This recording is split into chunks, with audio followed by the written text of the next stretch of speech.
আল্লাহর নবী বিশ্ব নবী রাহমাতুল লিল আলামিন হুজরা শরীফ থেকে প্রচন্ড শীতের মধ্যে বের হয়েছেন। এমনি তাকায়া দেখে একজন বাঁকা হয়ে দাঁড়াইছে, সোজা হয়ে দাঁড়াতে পারে না, কাপড় এইভাবে ধরে রেখেছে। দাঁড়ায় বলেন আসসালাতু ওয়াসসালামু আলাইকা ইয়া রাসূলুল্লাহ। আল্লাহ নবী বলেন, কে রে তুমি এত গভীর রজনীতে আমাকে সালাম দিচ্ছ? আল্লাহ নবী যেই মাত্র জিজ্ঞাসা করলেন, উনি ডাকতে, হুজুর আপনি কি আমাকে চিনতে পারেন নাই? আমি আব্দুল্লাহ। আল্লাহর নবী বলেন, কোন আব্দুল্লাহ? ওগো নবীজি, কিছুদিন আগে ইসলাম ধর্ম গ্রহণ করেছি, আমার নাম ছিল আব্দুল উজ্জা, আমি আপনার নামটা পরিবর্তন করে আব্দুল্লাহ রেখেছেন, আমি সেই আব্দুল্লাহ। বলেন, আমার আব্দুল্লাহ তো ধনী বাপ চাচা, তার বাপ চাচা ধনী ব্যবসায়ী ছেলে, সকাল বিকাল কাপড় পরিবর্তন করে আসতো। আজকে তো দেখা যায় গায়ে কাপড় নাই, একটা কাপড়ের টুকরা পরিধান করা, সোজা হয়ে দাঁড়াতে পারে না, তার লজ্জাস্থান খালি হয়ে যায়, হাত দিয়ে ধরে রাখছে কোন রকমে কাপড়ের টুকরা। আল্লাহর নবী বলেন, আমার আব্দুল্লাহর এই অবস্থা কেন? শীতের মধ্যে তরতর করে কাঁপতেছে, কিন্তু কোনো কথা বলে না, কোনো ডাক দেয় না। নবী গো, অপেক্ষায় বসে আছি, কোন সময় আপনি বের হবেন। আপনার নুরানি চেহারা যদি এক নজর দেখতে পারি, তাহলে আমার অন্তরে আর কোনো দুঃখ থাকবে না। আল্লাহর নবী বলেন, কি হলো তোমার এই অবস্থা কেন? আব্দুল্লাহ, হুজুর আপনার দরবারে কেন আসা যাওয়া করি? আমার চাচা আমাকে বলেছেন বাড়ি ছেড়ে দিতে হবে, আর না হয় মুহাম্মদের দরবার ছেড়ে দিতে হবে। নবী গো, আমি ঘোষণা দিয়েছি, প্রয়োজন বুঝে আপনার বাড়ি কেন তাম পৃথিবী ছেড়ে দিতে পারি, কিন্তু একটি মুহূর্তের জন্য বিশ্ব নবীর দরবার আমি ছাড়তে পারবো না। আপনারা যে আমাকে বাড়ির থেকে বের করে দিয়েছে, বের হওয়ার সময় বললো কাপড় চোপড় গুলো দিয়ে যাও, এগুলো তো আমাদের। উদ্দেশ্য হইল আমি উলঙ্গ হয়ে গেলে এটা যাব না, লজ্জায় তখন করে বসে থাকবো, আপনার দরবারে আসবো না। আমি তখন আমার চাচাকে জানাই দিলাম, ওগো চাচা, কাপড় হারাতে পারি, ইজ্জত সম্মান হারাতে পারি, আমি সর্বহারা হতে পারি, কিন্তু আল্লাহর কসম ঈমান হারা এক মুহূর্তের জন্য হতে পারবো না। আজকে যদি শরমের আর ইজ্জতের বয়ে কাপড়ের জন্য আমি ঈমান হারা হয়ে যাই, মৃত্যুর পরে কবর থেকে উলঙ্গ হয়ে আল্লাহর দরবারে উঠব, উলঙ্গ অবস্থায় জাহান্নামের মধ্যে দেওয়া হবে। আল্লাহর নবী আমার কাপড় চোপড় গুলো রেখে দিয়েছে, আমি আমার মার সামনে দাঁড়িয়ে বললাম, মা গো, ও মা, একটা কাপড় দেন না, আমি আমার লজ্জাস্থান রেখে বিশ্ব নবীর দরবারে যাব। ওগো মা, একটা নজর যদি আল্লাহর নবীকে দেখতে পারি, তাহলে আমার মনে আর কোনো ব্যথা থাকবে না। এই বলে হুজুর আমার মা একটা কাপড় দিয়েছেন, কোন রকমে লজ্জাস্থান রেখে আপনার হুজুরের সামনে এসে বসে আছি। কোন সময় আপনি বের হবেন, আপনার চেহারা মুবারক একটা নজর দেখার জন্য বসে আছি। নবীজি তার করুণ কাহিনী শুনে বিশ্ব নবী পর্যন্ত চোখের পানি রাখতে পারলেন। আল্লাহ নবী ডাক দিয়ে বলেন, আব্দুল্লাহ আমার ঘরে আয়, হুজুরের শরীফে আয়, এই নে আমার ব্যবহারের দুইখান কাপড় তোরে দান করলাম। নবীজির দুইখানা কাপড়, ব্যবহারের কাপড়ের দাম আছে না নাই? এরপর থেকে আব্দুল্লাহ জুল বাগাদাইন হয়ে গেল। খালি আব্দুল্লাহ না, এমন টাইটেল লাগছে। আল্লাহ নবী একজন, আব্দুল্লাহ বল তোর কোন আকাঙ্ক্ষা আছে নি?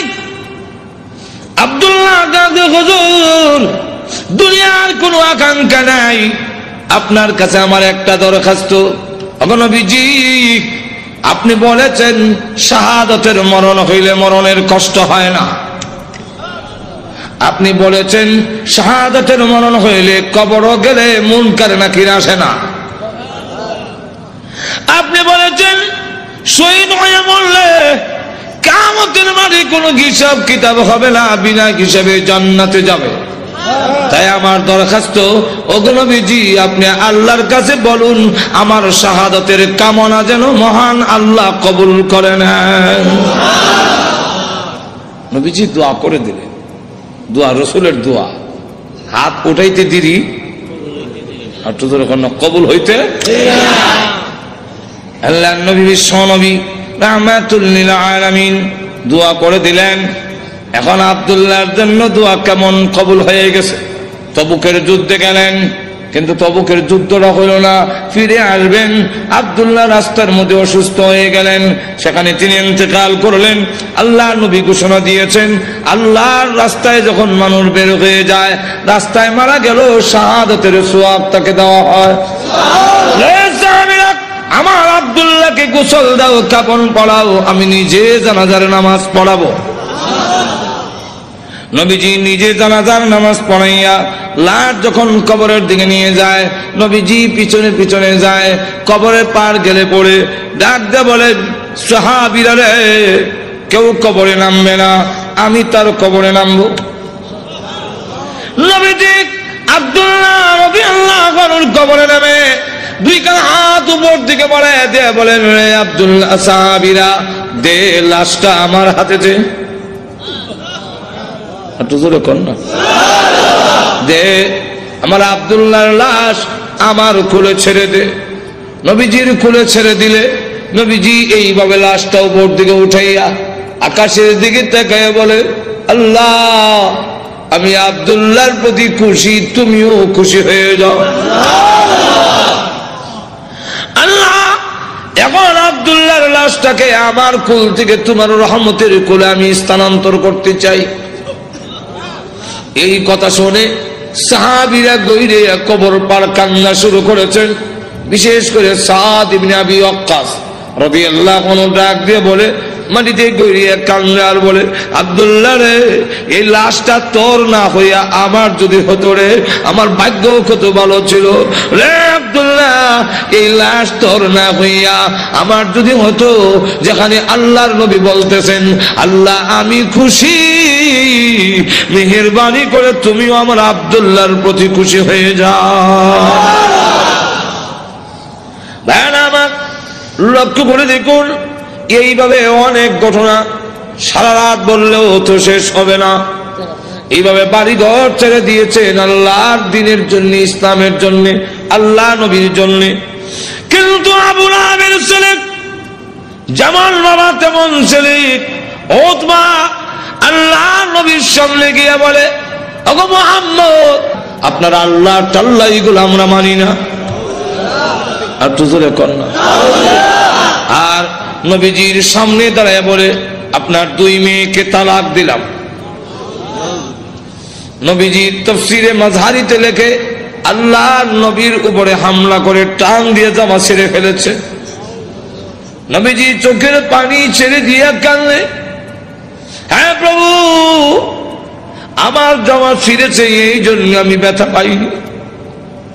আমি কত আঘাত খাইলাম তোমার দ্বীনের জন্য, তোমার জন্য, তোমার দ্বীনের জন্য যদি আমি কষ্ট পাই, আমার তেমন কষ্ট লাগে না। ও প্রভু, আমার মেয়েকে তালাক দিয়েছে, এই জন্য দুঃখ লাগে নাই, দুঃখ লেগেছে। আমার সামনে যদি তোমাকে কেউ অবজ্ঞা করে, তোমাকে অপমান করে, আমি রাসূল কখনো বরদাস্ত করতে পারি না।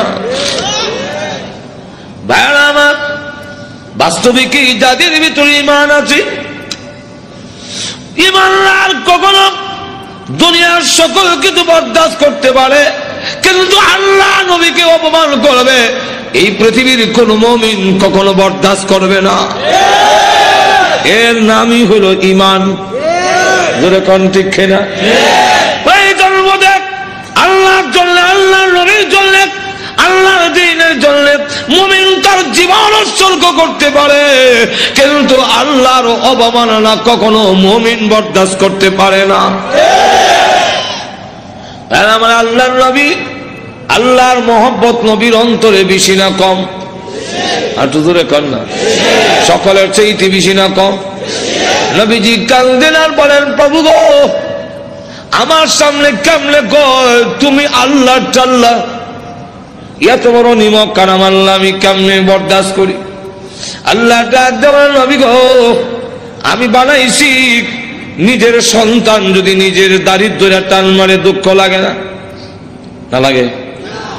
নিজের সন্তান যদি কিল মারে খাবলায় কষ্ট লাগে না? আপনার কষ্ট লাগে না, কিন্তু দেখবেন আপনার মা এই জিনিসটা বরদাস্ত করবে না। আপনার ছেলে আপনাকে যদি দারিদ্র্যের টান মারে আপনার কিন্তু কষ্ট লাগে না? আপনার যদি খাবলা মারে আপনার কষ্ট লাগে না?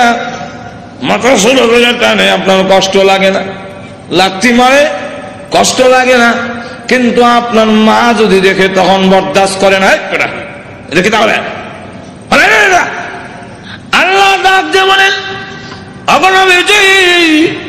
আমি বানাইছি মানুষ, এই মানুষ যদি আমার সাথে বেয়াদবি করে আমাকে গালি দেয়, আমার বিরুদ্ধে বলে, এত আঘাত লাগে না, কিন্তু আমার নবীকে যদি কেউ কিছু কয় আমি আল্লাহ বরদাস্ত করি না। আমার নবীর বেয়াদব আমি আল্লাহ ছাড় দেই না। আমার নবীর গায়ে আঘাত করলে আমার কষ্ট লাগে। সে পাথর নিয়ে আপনাকে মারতে এসেছে, এই জন্য আমি আল্লাহ আয়াত নাযিল করে জানায়া দিলাম। নবীজি এখন বদদুয়া করেন, আল্লাহ তোমার কুকুর সমূহ থেকে একটা কুকুরের উপরে মুসাল্লাত করে দাও, চড়ায়া দাও। আল্লাহ আবু লাহাবের ছেলে উতবার উপরে তুমি কুত্তা লাগায়া দাও। আল্লাহ নবীর দোয়া হোক বদদুয়া হোক, জবান থেকে বের হতে দেরি হয়, আল্লাহর দরবারে তা কবুল হইতে একটা মিনিট দেরি হয় না।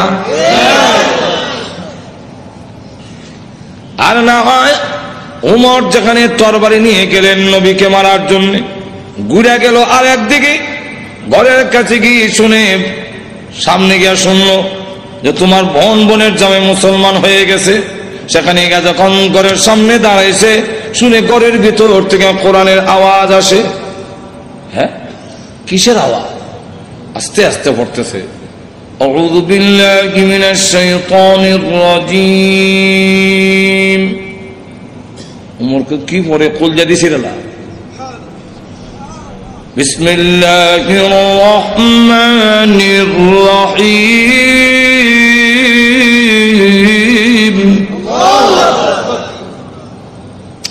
হ্যাঁ, গরকে আওয়াজ হইল না। ফাতেমা কাহা আজরাইল আইছে, দরজা খুলছে। আর ফরায় যে হযরত খাব্বাব রাদিয়াল্লাহু, তিনি দরজার আড়ে লুকাইয়া গেছে, আল্লাহ লা ইলাহা ইল্লাল্লাহ সুবহানাকা ইন্নী। বোন এবং বোনের জামাইরে তো একবারে মারবে না। উমর তো আমারে দুই টুকরা করলো, তরবারি আতই আছে। দরজার আড়ে লুকাইয়া খালি খতমে ইউনূস পড়ে। উমর ঢুকে তার বোন রে দিল এক থাপ্পড়, বোনের জামাইরে থাপ্পড় খাইয়া উল্টে গিয়ে বসছে। বোন বাধা দিয়ে, আমার স্বামীরে মারো কেন? দিলাম তোরা একটা।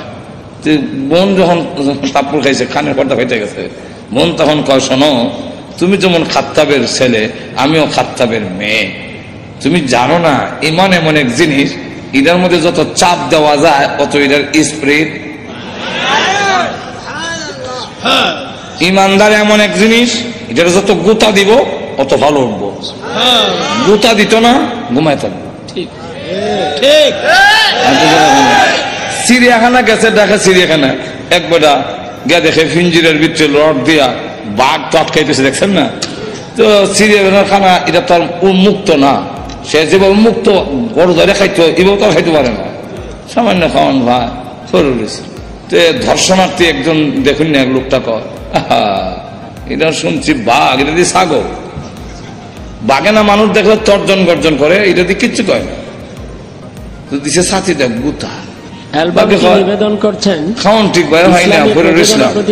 তোমার একটা গুড়া কিমরে কামড়া সিটি সেন্টার মোর গুতা দেশ করে জানাস না? ভাগ গুতা দিলে হালটা উঠবো, যেমন গুতা দিছে এমনি কয় হাত হাত করে দেন খাইছে। এখন জুতা মুজা হাতে ফালাই একটা দিছে তো ধরে কোন ঠিক কিনা? ফাতেমা ডাক দেখো, ভাই তুমি যে আমার চট দিছে মনে করছো আমি বন্ধ হয়ে যাবো? সুস্পষ্ট করে বলে দেই, সত্য ধর্ম গ্রহণ করছি, মারতে পারো, জীবন গেল ছাড়তাম না। এখন কই এটা নিয়ম। মানুষ যখন দ্বীনের উপরে, ইসলামের উপরে অটল অচল থাকে, তখন তারা আল্লাহ সাহায্য আসে। আর যারা নির্যাতন করে হেরার দিলের মধ্যে আল্লাহ ডর ঢুকাইয়া দেয়। উমর কয়, ইয়া তো মারলাম তো সামলাইতাম পারি না, কি পড়ছিলে দেখো না, তোমাকে দেওয়া যাবে না। কেন? এটা কোরআনের অংশ। কুরআনুন কারীম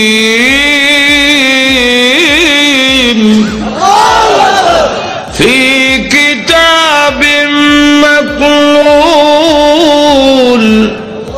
লা ইয়ামাসসুহু ইল্লাল মুতাহহারুন।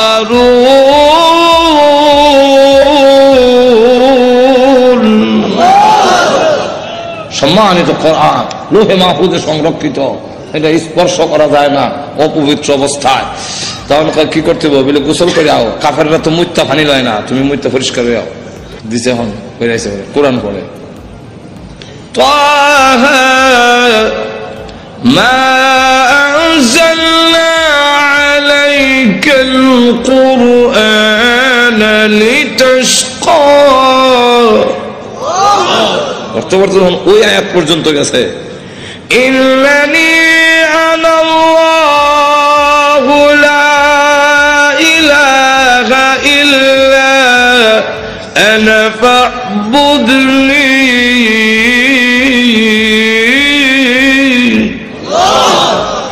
দেখো চোখ থেকে পানি নহর চালু হয়েছে। এমনি ডাক দেখো বোন, আমার মোহাম্মদের দরবারে নিয়ে আসল। তো পর্দার আড়ালে যিনি লুকাই আছিল, দরজার আড়ালে, মনে আছে তো? ঘটনা কোনটা আমার উদ্দেশ্য না, ঘটনা হলে তো এইটার মধ্যে 1 ঘন্টা দেবো। ঘটনা হওয়া উদ্দেশ্য না, উদ্দেশ্য হইল ওই কথাটা বুঝে পেলে গা। দরজার আড়াল থেকে এমনি কয়, আর লুকাই থেকে লাভ নাই। ওখান বুঝে লেছি উমর মারতো না।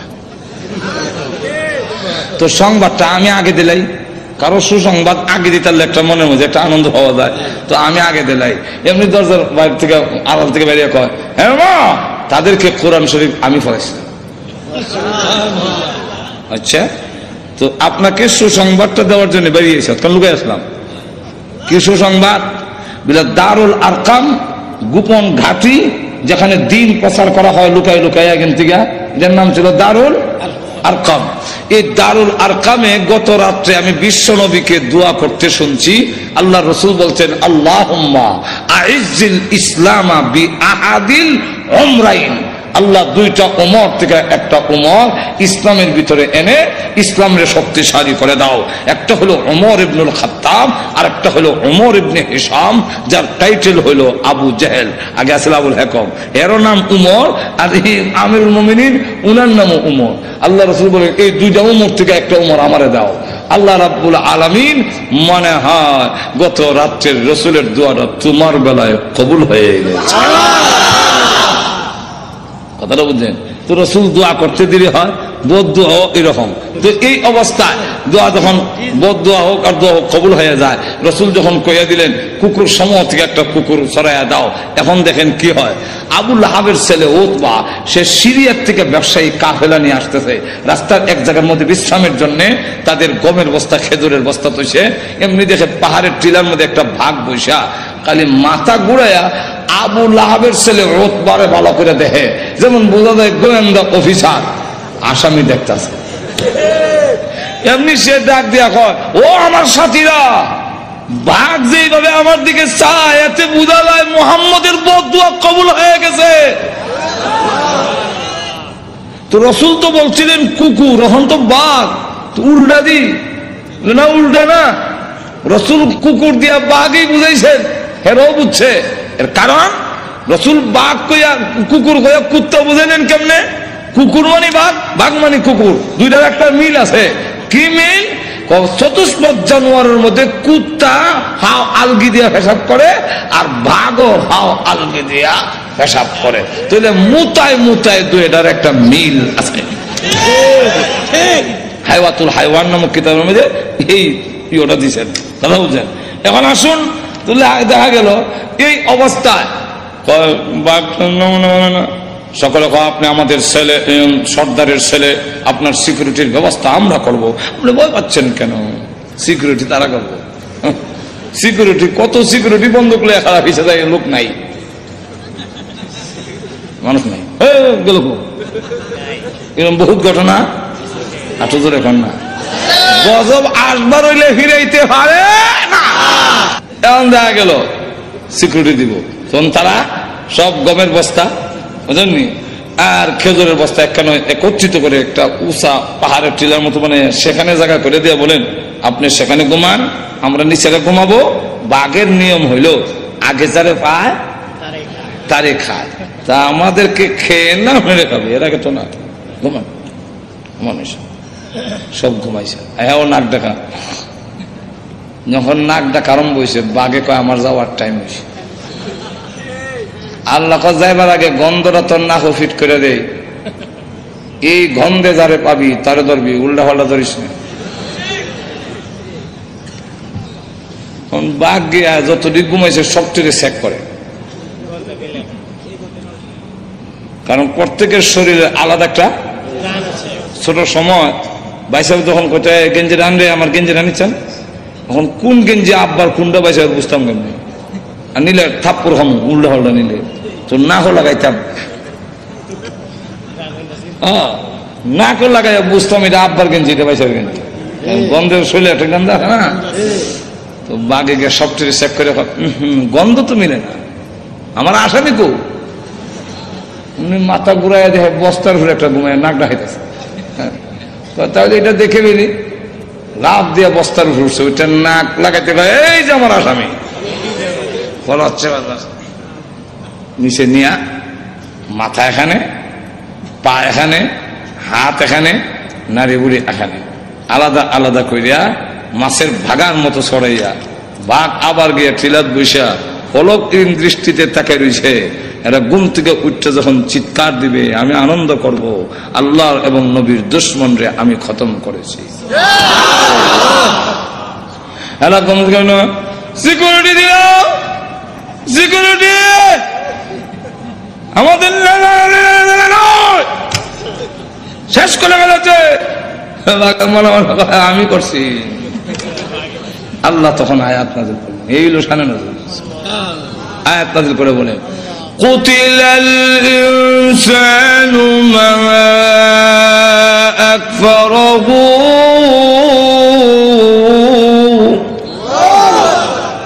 মানুষ ধ্বংস হয়েছে নি, আর তো জোরে কন রক্ষা করতে পারছে? আপনি আমিও ধ্বংস হব মরণের সময়, কেউ আমাদের রক্ষা করতে, আর তো জোরে কন কাল্লা ইযা বালাগাতিত তারাকিয়া ওয়া কিলা মান রাক, তখন কন্ট্রোল হইতে জানা আসবে, কেউ রক্ষা করতে পারবে না। আল্লাহ তখন আয়াত নাযিল করে বলেন কুতিলাল ইনসান, মানুষ ধ্বংস হোক, মানুষ বড় অকৃতজ্ঞ। এখন